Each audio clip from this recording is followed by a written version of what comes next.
Yeah? Are we recording? We're recording now. Do you need me not to record? I'll turn the recorder off. You can say it. No, it's okay. I'll tell you later. Will you remember? If you remind me.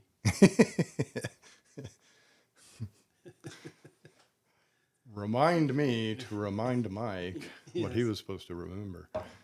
Remind me to remind Mike what it was. Welcome back to the podcast. We are just these guys, and I am Lance. And I am Mike. How's your week been? Always eventful around here. Mm-hmm. Nothing I can talk about. Okay. Yeah. Yeah. That's a benefit of our occupations. I was telling Dawn just the other day, as she was sharing something about her work, that honestly I didn't even want to hear. We Is can that- edit that out later if you want. No, it's okay. She knows.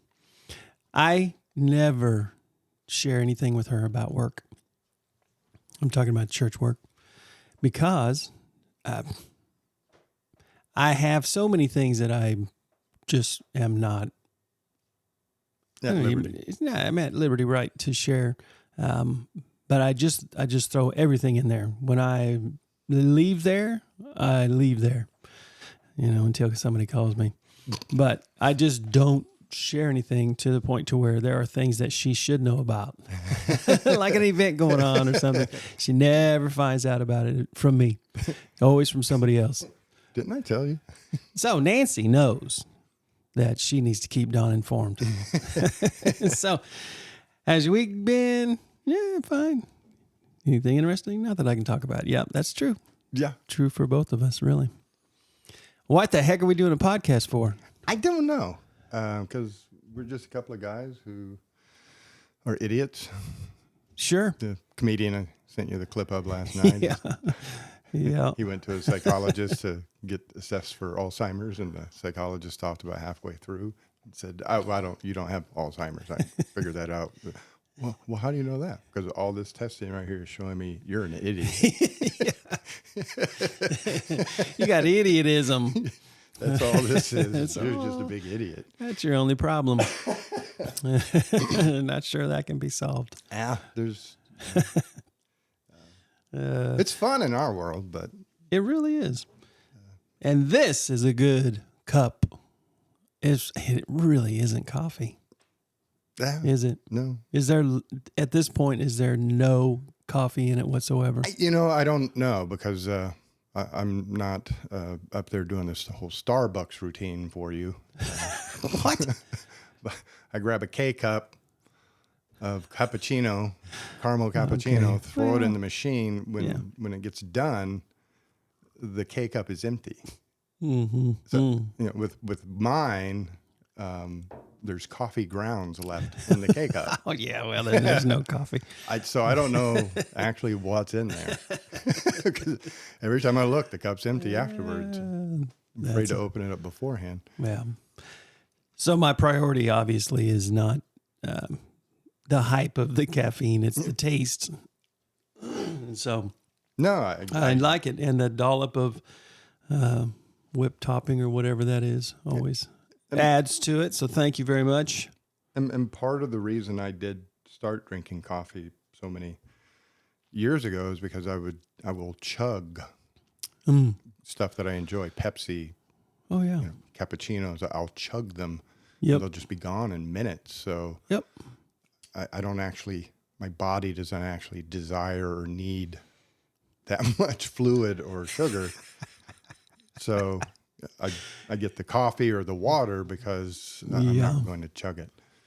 That reminds me of my good buddy, Mr. Brown, Todd Brown. He's my buddy in Kauai. Oh, A regular listener, by the way.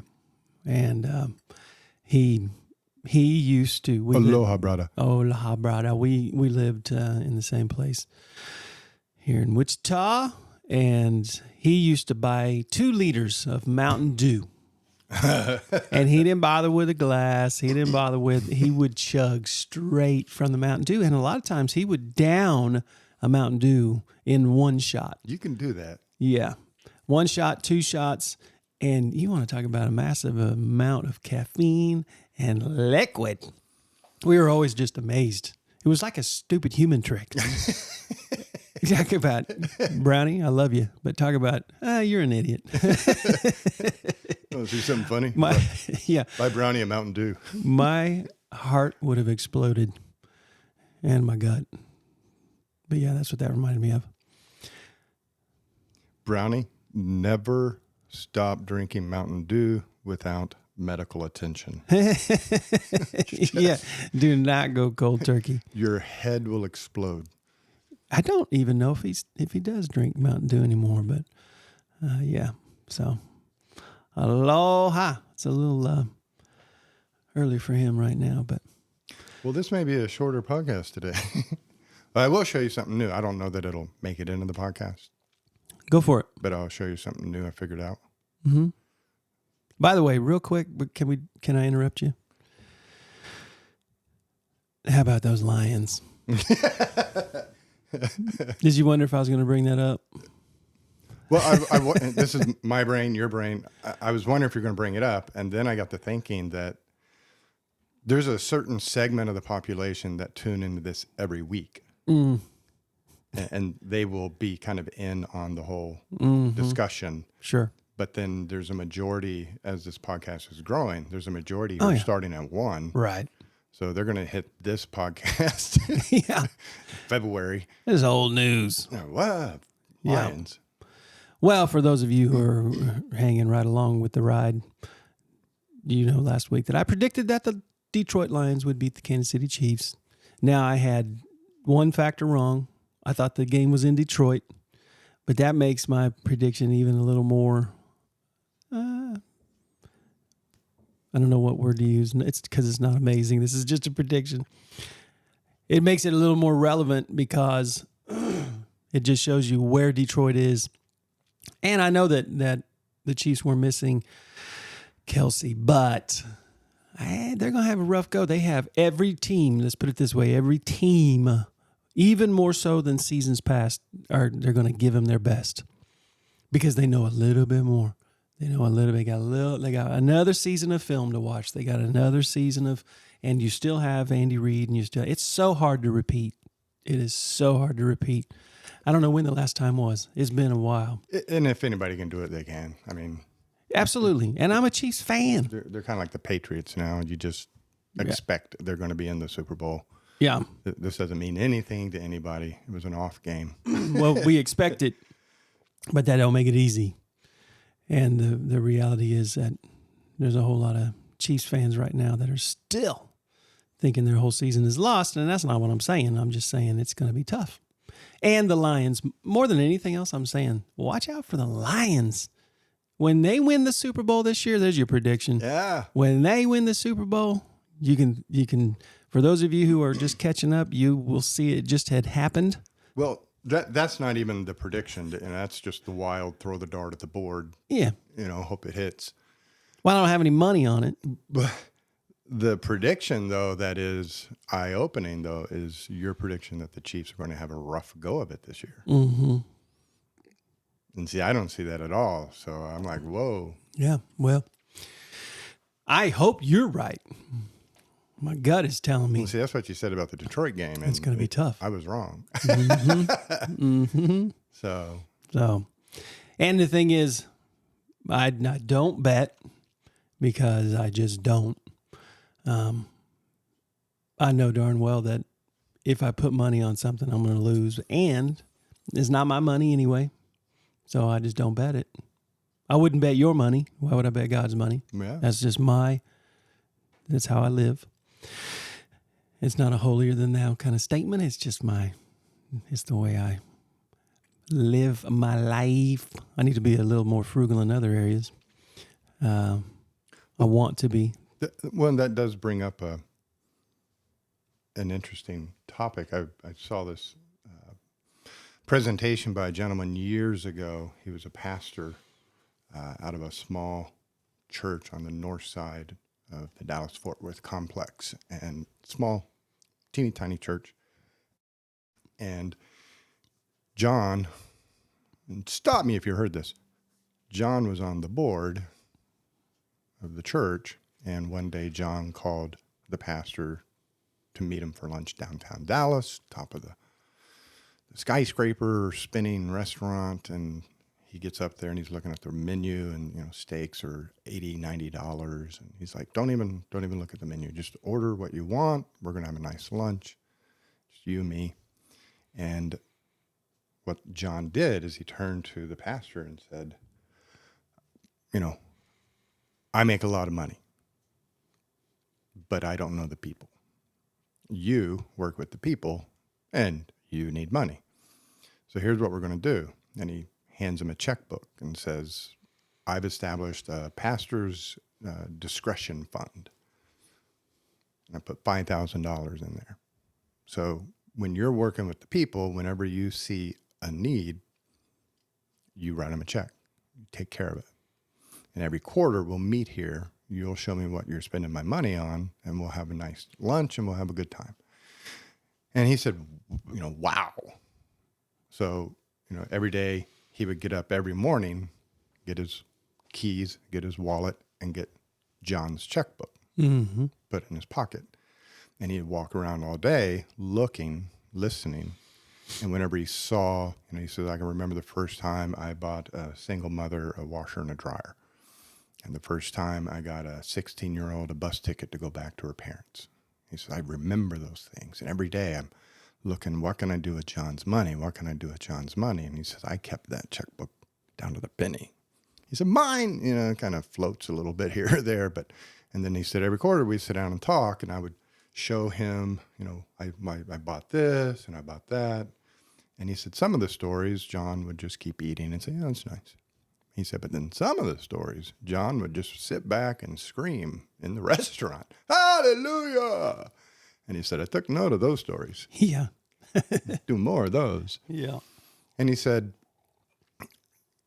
over the course of time, he and John developed a really close friendship, relationship. And John was older and had kids of his own, so he would ask him for advice about how to raise his kids, and they eventually ended up doing other things together, going into prisons together, doing a ministry. And he said, this is a true story, but it's also metaphorical.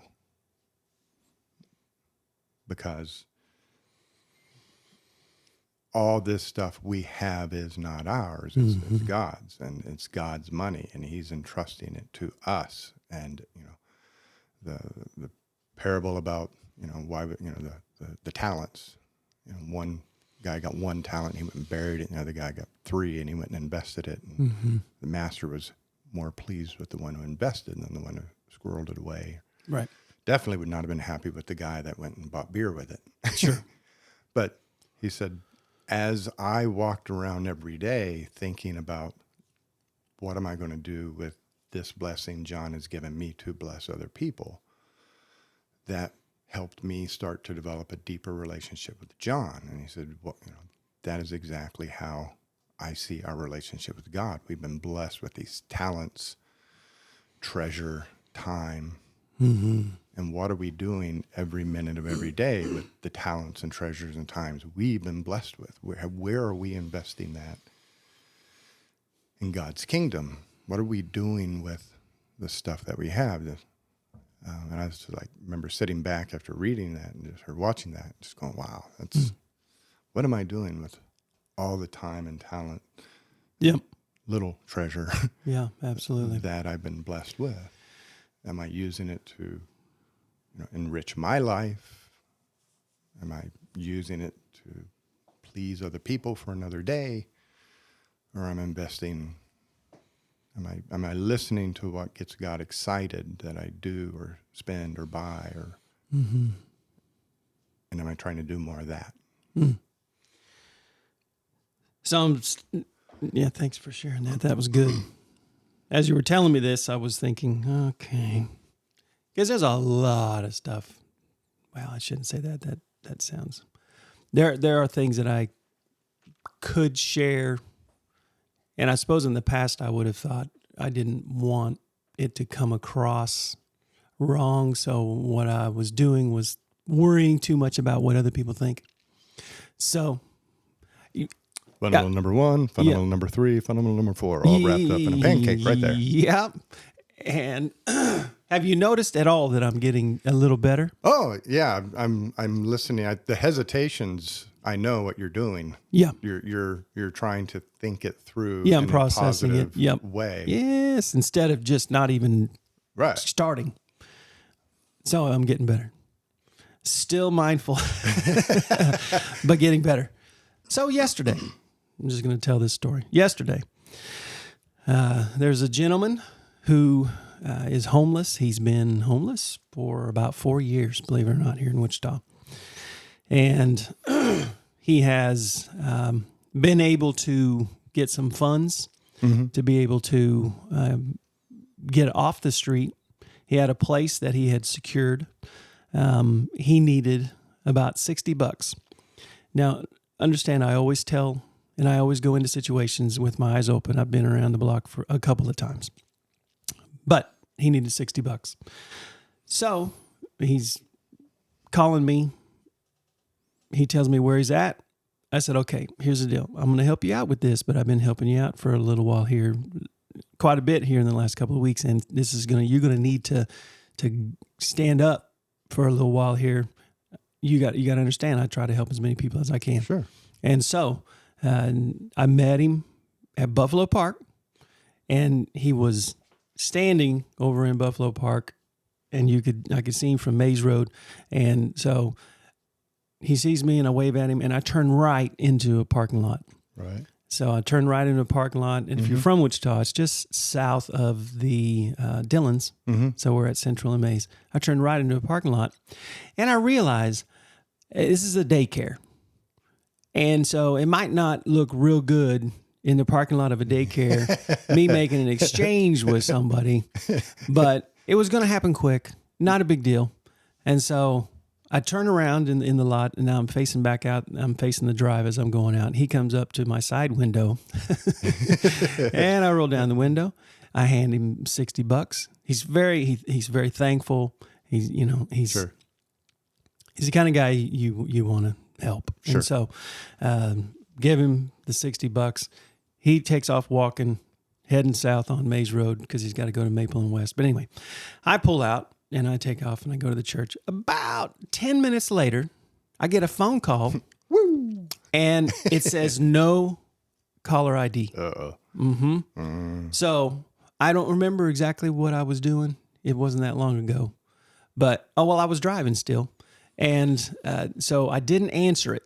Oh, yeah. And I mean, I just don't typically answer no caller IDs. If they want to leave me a voicemail, that's great. Yeah, I return a call all day long. Absolutely. So I didn't answer it. And then he calls. And I was still driving. I didn't answer it. He can leave me a voicemail. Yeah. And so he leaves me a voicemail.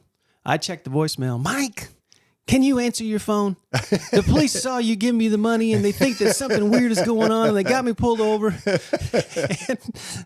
and so I'm going, oh, boy. No. Yeah, how did you know? I'm like, oh, boy. And so I haven't called him back. I get another call. It was actually a 942 number. Yeah. And so I realized, okay, this is probably connected. Sure. Just the timing of it. And so I answer it, and here's on the other side of the line. Hey, Pastor Mike, this is AJ. So this is a police officer that I know. Oh, yeah. Yeah, and so they've gone to Grace Point, and their family has gone to Grace Point. He says, as soon as he told me it was Pastor Mike, I realized he was probably telling the truth. And the question that I didn't ask was, did they see that, or did the daycare call us in? Yeah. So I'm going to call him back today and ask him that question. But yeah, we were laughing. It didn't look like a good situation, but I was just trying to manage the money well. Daycare's got God's money. Their video camera system. Yeah. As soon as I pulled it out, I thought, okay, Local pastor does deal in parking lot at daycare. Exactly. This has the potential of not looking very good. So anyway, that just reminded me to thought I'd share that. No, that's good. And that's, I said early on in all of this that you don't talk about that side of your ministry a lot for whatever reason. I'm not going to ask the reason. I know you're a humble dude. But I know I will encounter you doing things like that nobody knows about. Well, that's how it should be. So this is a one-off. Give with your right hand so your left hand does not know. Yeah, that's right. But also to the people who are attending the church out there, this is where your money goes. Well, actually, you're not all of it. Well, I was going to say, actually, that was his money. He didn't go into the church and pull $60 out of the desk drawer and go drive down the street and give it to some dude. But this is the character, this is the man you're supporting, and this is the type of ministry he runs and encourages and wants us to go to get $60 out of your pocket and go help a neighbor. But, you won't do it, I'll do it. But give to the damn church. Well, 10%, dime on a dollar. Shut up. God said, test me on this. See what happens. Try it. I am a manager, and the monies that I do get paid in my role, I'm still a manager. It's God's, and we're very, very good at managing the money within the church. We take a dime and stretch it. And so it continues to give us opportunities to say yes to ministry opportunities, to do what Jesus encouraged us to do. When he separates us from sheep and goat. I'm being rude in the way I'm speaking to people today. They're used to it. Straight shooter. Shut up. Hey, zip it. Right. Zip it. Absolutely. Zip it. But this is what people don't understand. I'm not encouraging people. I'm not yelling at people to give church money because the church needs or deserves money. And this isn't about the church at all. This isn't about the building. This isn't about Grace Point. This isn't about you giving money to somebody else or paying for services. I had a friend years ago who, when they first started to attend church, they would attend the sermon and the worship and everything. And then after all of that, he and his wife would sit there with their checkbook and decide what value they just got out of that sermon and then write the check. They were literally paying for a service. Yeah, they were tipping. Just like at the end of a meal. Right. How good was the meal? How good was the meal? How good was the service? And then that's what prompted them the amount they wrote on the check. Mm-hmm. Giving has nothing to do with the church. Mm-hmm. Giving has to do with who you going to trust. Yep. Are you going to put your trust in God like you say you do? Well, or are you going to put your trust in money? And you can't serve two masters. You can't chase money and material things and be serving God. Yep. Where God says, bring the first fruits into the house, bring the 10% in, and see if I don't open the storehouses of treasure upon you. Yeah, floodgates. Test me in this. Yep. And this, you choosing to give money, whether it's to Grace Point or to a TV ministry or whatever it is, but you making that decision to listen to what's in your heart, what God is telling you to do, and then to begin routine, regular donations up to at least 10%. And don't start with 10%, that'll break you.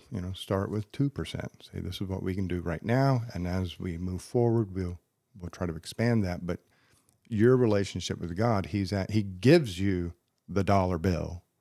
He allows you to have the dollar bill. He blesses you with the dollar bill. And all he's asking is, will you trust me with a dime? It doesn't say in the church we trust. No. On the bill and done. In the pastor we trust. And this is how you can, show that trust. And just like the true story, which is parable-ish that I opened this up with, this is a great way to develop that relationship with God is to get up every morning. He gave me a physical body, which I got something I want to show you. I didn't get the guy's permission, but, I'll ask for forgiveness later. But he gave me a physical body to do things with. What do you want me to do with my body today? You gave me intelligence and knowledge. What do you want me doing with that intelligence and knowledge today? You gave me money. What do you want me to do with that money today? How can I further your kingdom, spread the word? How can I serve other people today? And then you look for those opportunities to take the blessing he's given you and give just a little bit. Yeah. Just a little bit. It's loosening the grip. And to do it, you have to listen to him. Yep. Is this the place you wanted me to get? Is this the place? No. But how about this guy? Is this him? You have to have that conversation. Mm-hmm. And so as you're making these decisions, as you're thinking about this all day long, you're going to start conversing with the big guy. You're going to start developing that relationship. And as you and he develop that relationship, my cup overfloweth. I have more than I need. Yep. He will take care of it. But faith without deeds is no faith at all. If you don't show him the trust, you say you got faith in me, give me a dime. Well, I don't know about that. Okay, do you really have faith? And if you don't have faith or you don't have trust, do you really have a relationship? Right. Because there's no relationship that's worth anything at all that's not built on trust. So it has to be built on that right there. Yeah. Faith and trust. If I say I'm going to be there Yep. and I'm not there, Yep. Well, one of the things that my relationship is going to fail. Yeah. One of the things that I said this last Sunday was that it's not just about belief. That anybody can say they believe. Even demons, it says in Scripture. They believe. They believe. Oh, they absolutely. Believe. And they trembled. They believed. They believe. Because they knew. And so it's not just about belief, but it's about faith. And faith is belief plus action. It's putting your belief into action. And this, listen, Jesus himself said it. He said, you cannot worship God and money at the same time. It can't be done. And so you got to watch out what it is that you're trusting in and what it is that you're putting your faith in. Sure. And be challenged, which I always try to combine challenged and encouraged, because that's what challenging is just being encouraged to get beyond where you're at, beyond your comfort zone, and trust in the one. It's his anyway. That's where this started. It's all his anyway. Why would we spend our whole entire lives struggling to trust in the one who gave it to us? So it's his. He has given it to us to manage. Right. And how are we doing? Yeah. So I always find it interesting where our conversations lead when we come in with no agenda. No agenda. And here we just got passionate about. Mm-hmm. Well, I think about the difference. That's the deal. Right now, I'm putting a big push, and it's personal. It's personal to me because I want to see it so badly. And I trust that God is leading the way on this, but that we have a big push on growing the church. So growing the church spiritually. But you know what? Growing, you got to be there first. In order to grow spiritually within the community of God and family of God, you got to be there. Make yourself accessible to it. And so by putting this challenge on, the ultimate reason that we're doing this is not to get to heaven. We put our faith in Jesus and what he did for that. But it's to make a difference. It's to make an impact in this world before we look back and see that it's, okay, we had our season. It's like a football season. We had our time on the field. Mm-hmm. And when we retire and we move on, what kind of a difference did we make? Sure. And how many people are with us? It's kind of the whole goal, I keep saying, is to make heaven crowded. Right. But to also make a difference while we're here. So I have more passion and more energy right now than I've had in the last, I would say, 10 years easy. Wow. Yeah. So for a lot of different reasons. And I'll just say one of the reasons being this podcast has given me a dose of confidence to speak and to speak boldly. Sure. And so I appreciate this. Every week I appreciate this opportunity. I'm at a loss for words because I think me, like everybody else who knows you, are kind of flabbergasted when you say that. They don't understand how much energy it takes out of you to do a 30-minute sermon on Sunday, and leading up to the sermon and then doing it and then the recovery. And so for you to find a new level, a second gear, and to be kind of taking off from here, it's just amazing to watch you do that, to see the excitement and the energy. Well, I am definitely excited. I'm seeing what God is doing, and it doesn't get any better than that. We had this discussion some months ago. People were like, "Hey, what medication is Mike on now?" There's a huge difference in you from February to now, from January to now, and that's what you're talking. Because I know everybody listening to this hasn't listened to every single episode, but the energy, the vitality, the that you're bringing to your life. Now I was going to say to the show, no, but you're bringing it to your life. I see it on Sundays. I see it in people's eyes when they talk about you and the encounter they had with you during the week.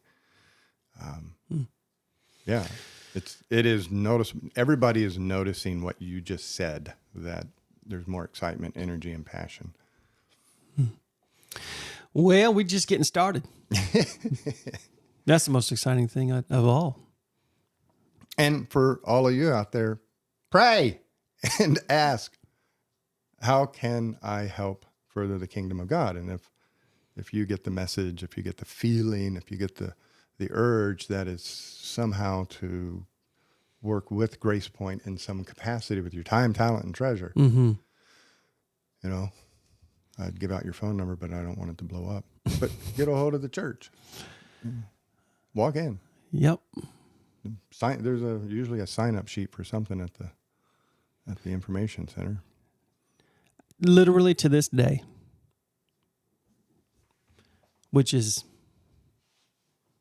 I mean, we may have had some people think it, but I've never had anyone come up to me and tell me that, well, that was just a waste of my time. When you're involved in a ministry, wherever it is, that is following God, it is never a waste of time. You can just be guaranteed of that. Sure. And so your time, your talent, your treasure is well invested in anything like that. And Grace Point is following God. Mm-hmm. And so, that's the difference in a prayer that we used to pray was, God, would you be willing to be a part of what we're doing? That's the most foolish prayer you can pray.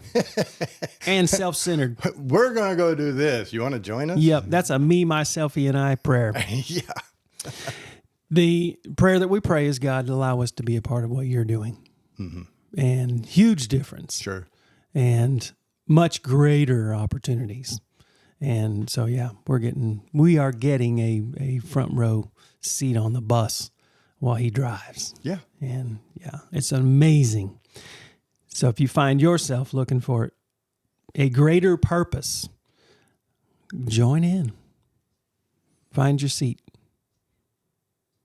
There aren't seatbelts on this bus. Where we going to go with it? Yeah, but it's okay. It's an adventure. Okay, I want to show you something now that's not going to make it onto the podcast. Do we need to wrap up? Not yet. But it may make it onto the YouTube version of the podcast. Ooh, here we go. Dang. You don't sit on a challenge.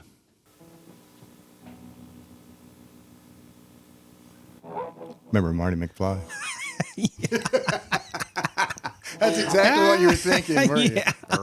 I was like, oh, that feedback coming in. That sounds familiar. Oh, yeah.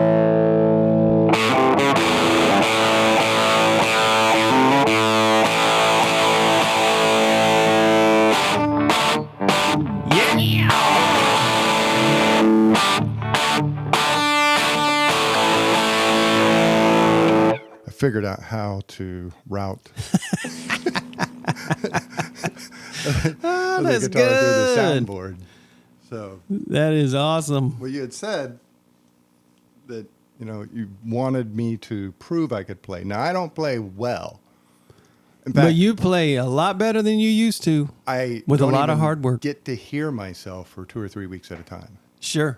I just have this thing unplugged, and Yeah. I'll be watching a television program. So I'm just doing fingering exercises. So I didn't even know.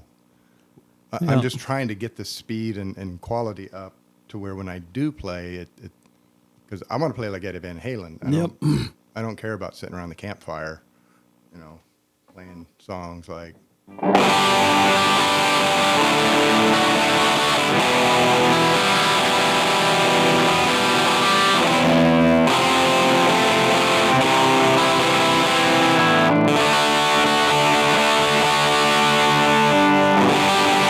If I leave here tomorrow, would you still remember me? It's good. And we just got knocked off of Spotify said, "You're out of here." Spotify. And I learned a song Good job. just for you Shep, years ago. hit me with it. You said, "I wonder if we could play that in the church." Mm-hmm. Wonder. I remember it.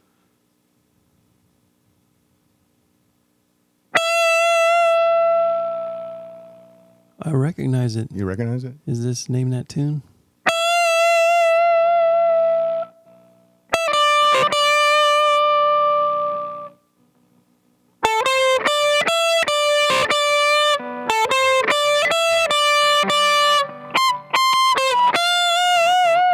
Is that you got what I need?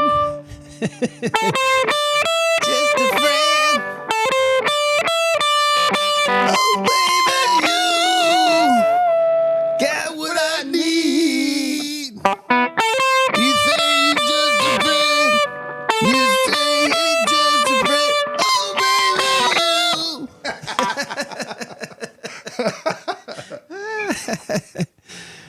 you. Yeah. And this one, you and I had watched the video, and we could not figure out how in the heck he played this, especially while he jumps around like a maniac. Mm-hmm. See if I can.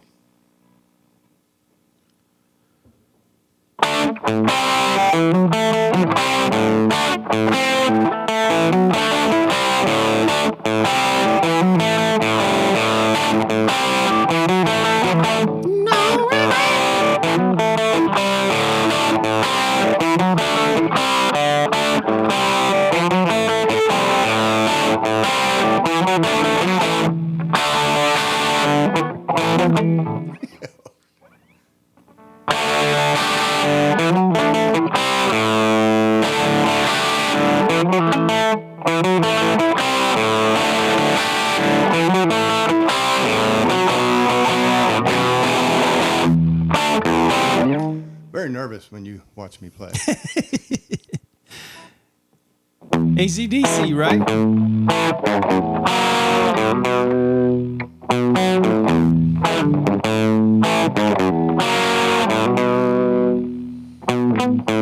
I can't sing.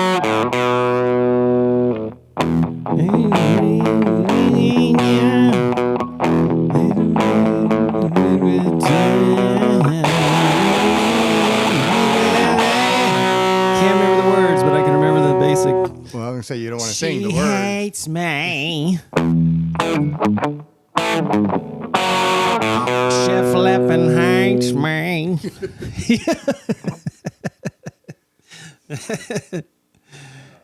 La la la la.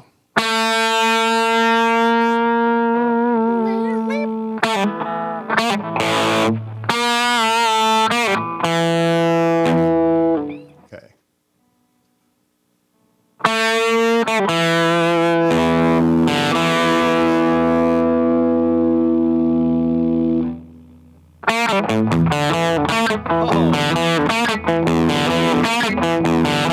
Oh.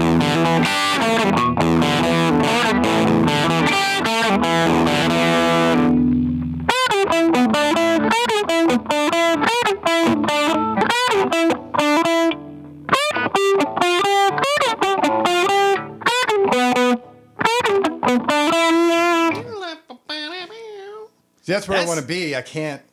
But you're getting there. That's the key. It's about the journey.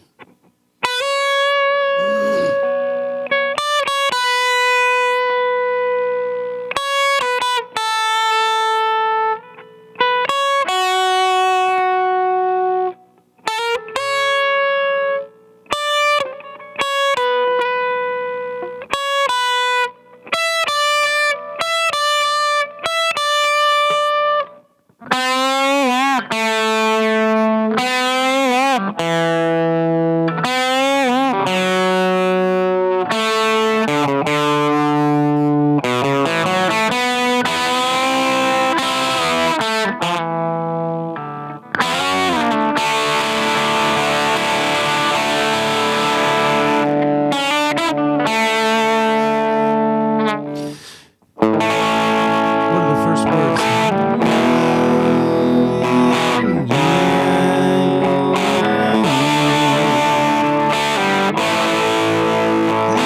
Moves on. Little time.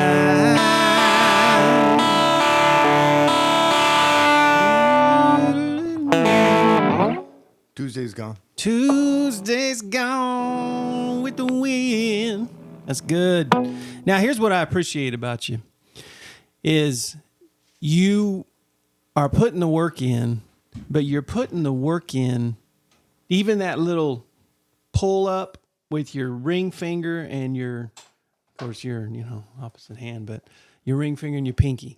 Doing that because you're reading tabs and you're playing it right.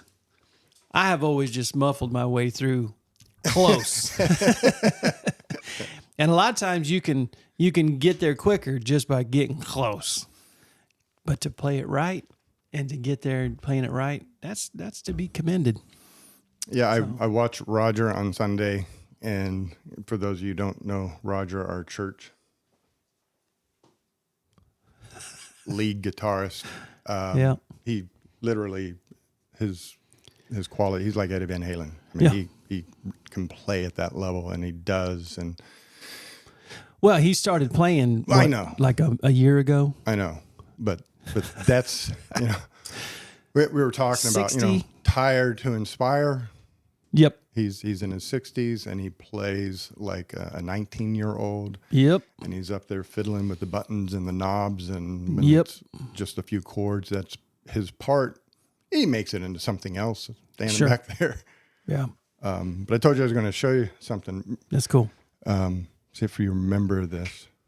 I'm shaky. I was nervous playing in front of you. Where is it at? Here it is. Tired to Inspired. Yep. This is my inspiration. I introduced you to him one day. Yeah. I was wrong. He's not in his 70s. He's 82. 82. 82, folks. 82. Climbing fences. Climbing fences. Cut. You know what he was doing that morning? We got home from church. He had mowed 6 lawns. And he was heading to a neighbor's house to cut down a tree to haul it off to the dump for them. Once he got done with all of that, he was going to run a car up to Chicago and get back. And he was pretty happy because he got all his lawn mowing knocked out of the way for the week. So he can go fishing at 4 a.m. every morning. Got a truck, pulls his boat out, takes it out to the lake, fishes. Man, you don't get to 82 looking like that because you're tired. Right. It's because you're inspired. He is my inspiration. Yep. He is my, daily working out, getting in better health, better shape, eating right. That's good. 82. Yep. And he's climbing a privacy fence to unlock it routinely on purpose. Dude, use the garage code. I ain't got time for that. It's easier to just climb the damn thing. Oh, that's awesome. 82. I love it. So, yeah, people like Roger inspire me with what they're doing with their talents even at this point in their life where most people are sitting down talking about the glory days. Sure. Back in my day, I used to play guitar. No, Roger's on the stage, killing it, knocking knocking it out of the park every Sunday, every Friday, every Saturday. Well, we'll wrap it up with this, unless you got something else. Think about it. In a good football game, if the team goes into halftime and they come out of the half uninspired, what happens? They're going to lose. Yeah. No matter what the score is, they're going to lose. The second half is the most important half. Why wouldn't we consider the second half of our lives the most important half? We've always looked at the second half as the down years, the decline, the depends wearing, push me in the wheelchair, Right. wipe my butt kind of years. Yeah. And people like this guy Yep. and Roger Yep. have shown me these next 40 years can be better Absolutely. than the last 40. And it's all your mindset.